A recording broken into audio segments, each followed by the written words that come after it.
server benchmark test for read-only workloads, because data inserts is one of the smallest problems in the industry that we consider to be there. Okay, if you're producing data at massive pace and you need to aggregate this, I don't see any engineering challenge in storing the data, because the simplest thing you have to do for storing data is dump it to a file. Right? Is it usable? It's not usable. Right? If you start dumping all the data to a file, will you be able to take in massive amount of data inflow? Yes. Can you search through it? Absolutely not. Right? So you need a system that's capable of searching through the data fast enough when you have large data, and getting in data is not a big problem because we are distributed. So let's say if one server is going to take 1,000 records a second, 2 servers will take 2,000, 3 will take 3,000. Right? You don't have a problem there. The problem is, how are you going to make this data usable to you? And searching it at high speed is what is most important at that time. Right? And so we did a read-only workload. So we're not doing any inserts or updates at this time. We did a read-only workload with Mongo, Cassandra, and Blobcity. The record size was 10 kilobytes of data per record, and on a 10 million data set. Okay, and it's done on a single node. Okay, what we got is Mongo and Cassandra are giving like 100 operations per second. It's solid state. Okay, the drive is solid state, 8 GB quad-core machine. Okay, and Blobcity or Infinitum, on the other hand, is basically giving you 1,400% more read operations per second. Okay, and that's really, really significant, because when you add it into a big cluster, say even of 10 nodes, it's 1,400% more operations per second per node. Right? That's huge when you put it into a massive cluster size. If you were to go to some of the licensing schemes, right, we are available on the shared cloud. We are of course available on a private cloud, right? So shared cloud is basically you have a cluster of servers which are given to you, and it's basically those are sold to multiple customers, right? So of course one customer can start slowing down the performance that you get from it. Now the private cloud is servers that are dedicated absolutely to you in our cloud server farm. You can do it on-premise. So if you have data that's extremely valuable, you need to process it on your premise, you can take the on-prem license. Or you can even take it on the third-party cloud. So you can go for something like Amazon, Rackspace, Google Cloud, any of these. We are not yet listed, so we are in the process currently of listing ourselves into Amazon. We're almost through with that process, so in the next 2 to 3 weeks, you should see us on Amazon. And other clouds are yet to come, but in the next 6 months or so, we'll probably be listed on most majority clouds. So going to case studies, right? So let me cover this. So this is the one that I mentioned for where we are having about 15 billion search points. So the data came across 50 million incidents that have come for, this is something that we did for UL Underwriters Laboratories. And the data was for total of 50 million fire incidents that have happened in the United States of America. Okay? And the data came with 300 search parameters, resulting in a total insert base of data points of 15 plus billion data points in the system, right? Now, this data has key information on where did the fire occur, what was the area of origin of the fire, right? What is the time of fire, how many deaths did the fire cause, how much time did the fire authorities take to reach the venue, what was the damage in that time, what is the damage to surrounding houses or buildings, right? All this information is captured here and it's processed for analytics on assessing what's the risk that a fire poses in a particular house. Okay? Who is this data important to?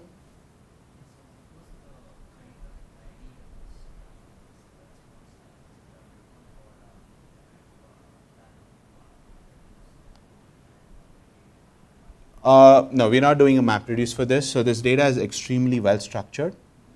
Okay, so what we are doing is very straightforward. They are basically selecting. So I'll show you a video. They're selecting several parameters, and it's a complex simple where clause with AND operations. Okay, so where data equals this, and this equals this, and this equals this, and you have ORs in between, right? But it can go to like almost 10, 15 columns that are selected for filtering.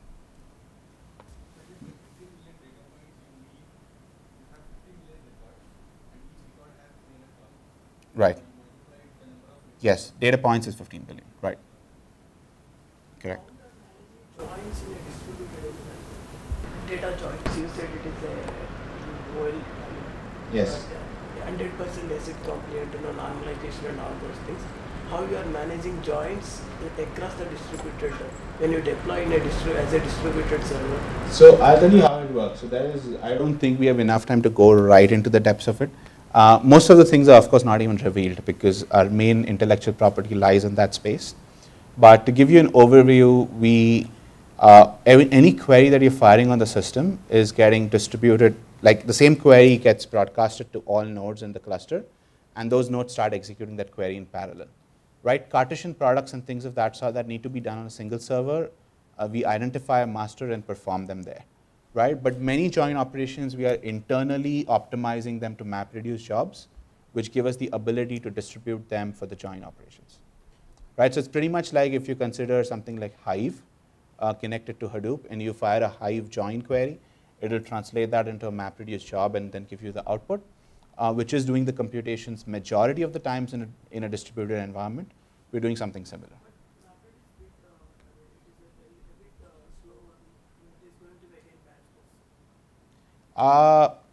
Not in a system that's real time. So you can get, you're pretty much correct, but we are able to get so we're not doing 100% map radius. We're taking key essential points, distributed and getting it. See, so it's like the question is whether we are generating a job and then you're getting the response separately. That's not what is happening. So you're firing the query, the join is going to take its time to execute. It's going to give you back the response, right? The thing is, the way we have done the data storage layer, it's extremely fast, right? So you're talking to a structured system, you're not talking to an unstructured system. Hadoop has no idea the joins are going to happen in what sequence, what combination, what column, right?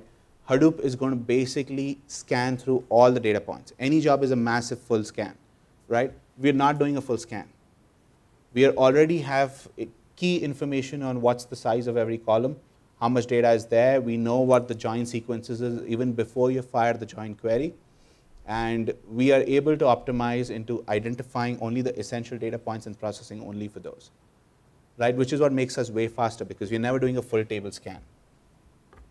So you explained that this whole architecture is based on few index methods. Indexing is heavily used here. So without clustering, how we can handle these kind of systems where data is coming from different sources, but same data. I want to introduce some kind of trust score on top of that. Based on that, database will keep the highest trusted source of data in a single repository. Are you referring to something like deduplication? Or? Not deduplication, it is based on trust score. Okay. I want to keep only one golden version of record. Not. Okay. I don't want to store all versions. You have version control, but I don't want. Version to control treat is for that as updates. versions. Okay. No, you'll have to put some logic. So it's nothing that internally we can do to create a trust score because trust obviously cannot be determined by the database. Is there a clustering option where we can set up some rules for clusters? You can, but what would you do with them? So you still need to figure out which data source can be trusted, right? So the system can't tell you which is to be trusted. That's more of human intelligence or external intelligence than just data storage. Right, and that's an interesting problem. So when he talks about Druver, I think maybe you can mention it, right? Because we're aggregating content from several sources and which to select is always a challenge.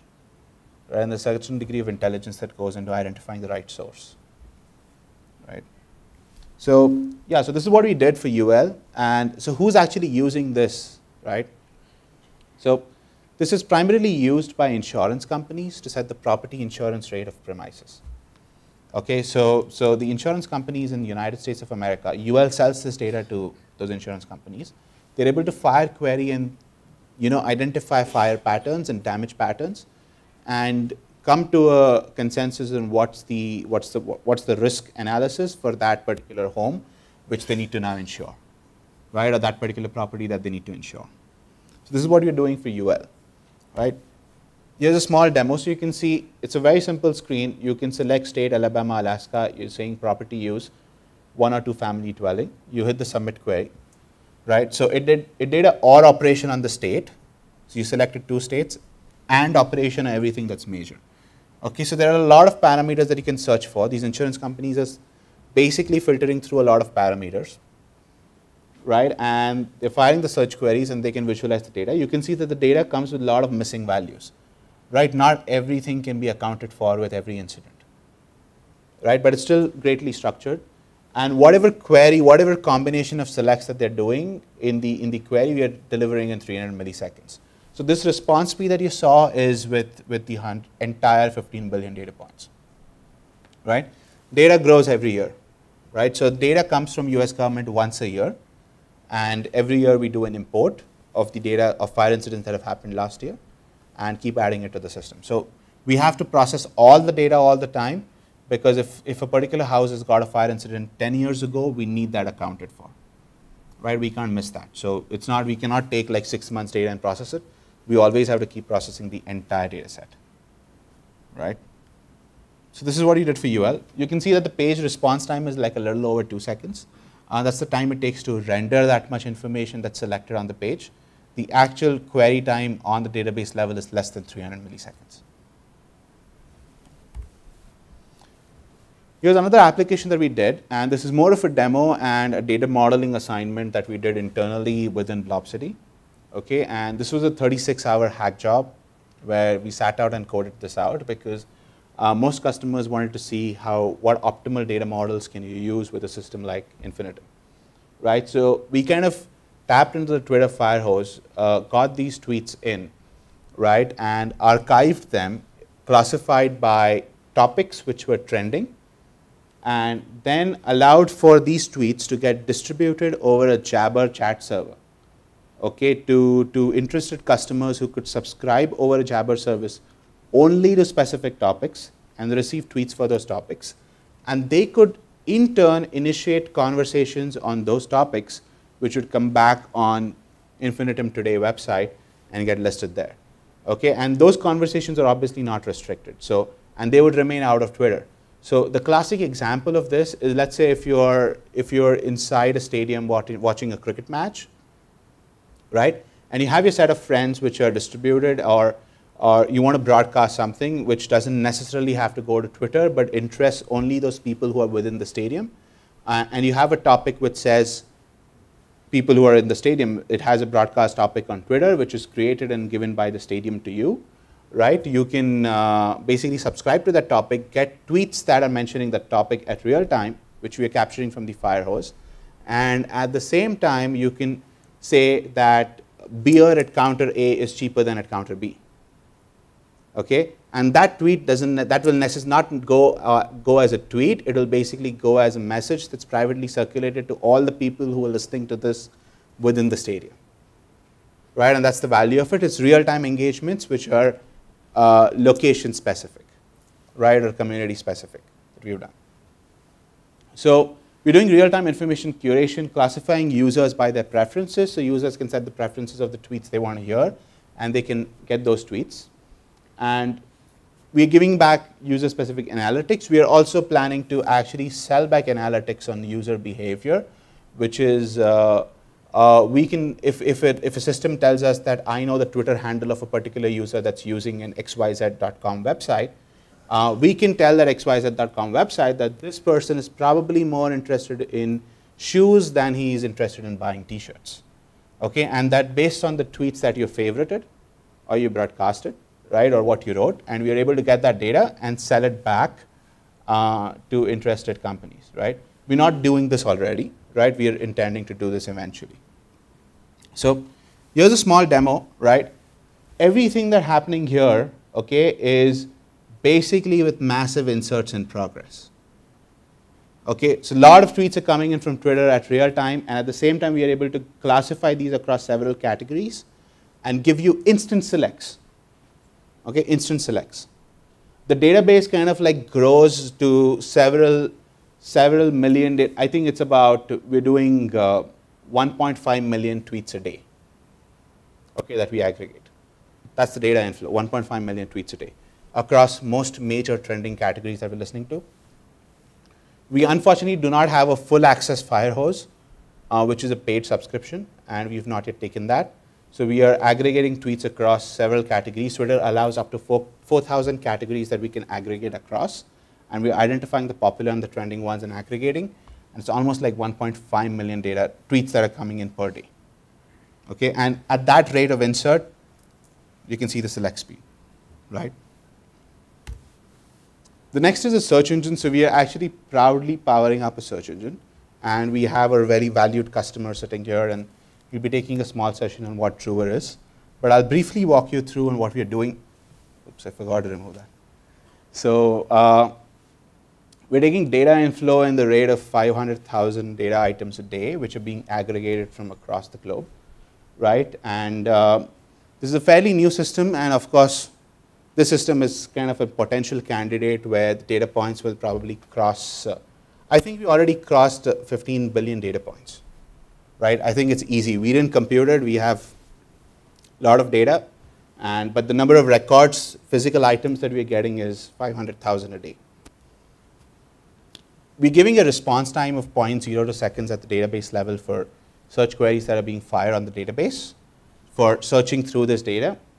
And it's currently on a single node deployment because we do not really have that kind of large data. We recently put it to production. And we're kind of planning to launch a beta soon. And just ignore the last sentence. That was an old sentence.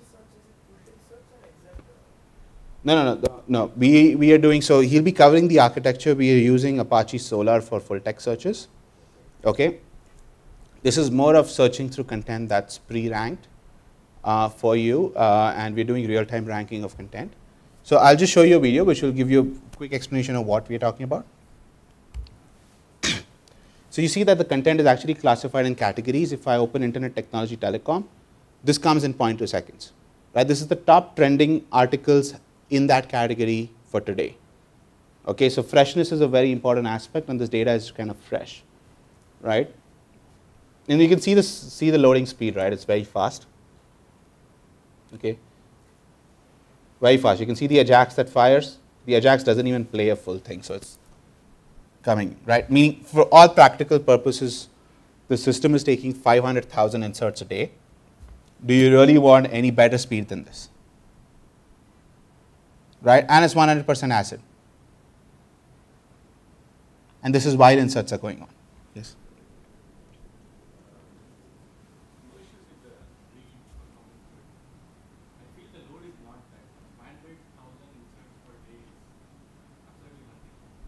So the other one was 1.5 million inserts a day. That comes to 20 records per Hmm. That's also not much. So if you're talking about, let's say, around 50,000 records per second. Hmm. So how does It's it? not a problem. You of course can't do 50,000 records a second on a single node unless you're doing a bulk insert.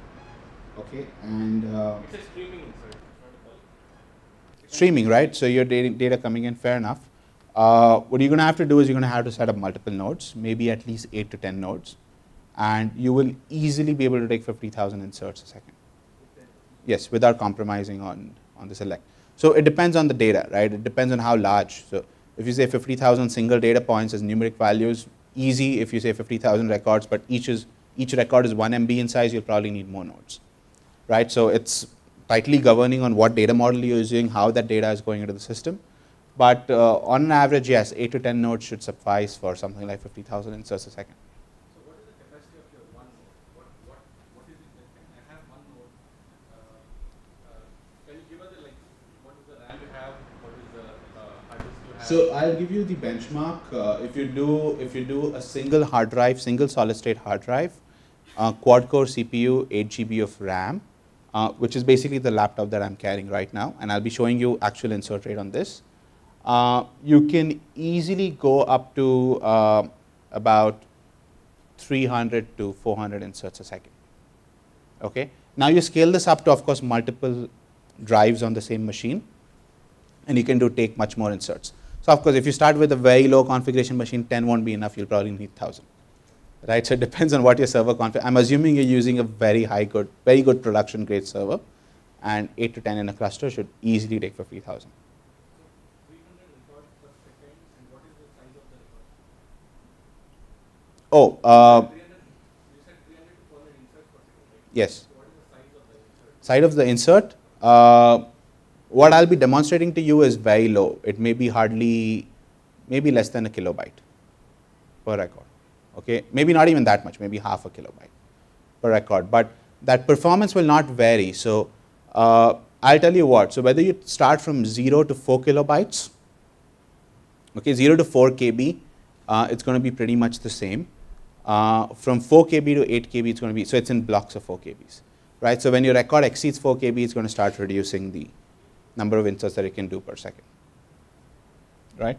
But still, it will probably still stabilize at around somewhere 220, 240 lowest, right? Even if you're taking large, unless you're taking like really large, like several MBs per record, it's a different thing. For any standard data point like 300 columns, 400 columns, you'll easily get 230, 240 records a second, right? Yeah, so this is the video. Okay, so I'd like to call Mr. Arunodai, who's a valued customer, and he's the founder of Druva.com, to cover a quick session on what Druva is. Hi. Hi, everyone. I'm Arun, and I'm the founder of a website called Druva.com. We are in the process of building out the site. It's still not beta ready yet. Hopefully, we should be doing a beta launch in a month's time. But Sanket's team is helping us build the product, and he requested me to come and share some views on our experience with using his product. So I came along and just thought I'll share our experience with working with Sanket's team. So that's why I'm here. Just to give you a brief background on what Druva is.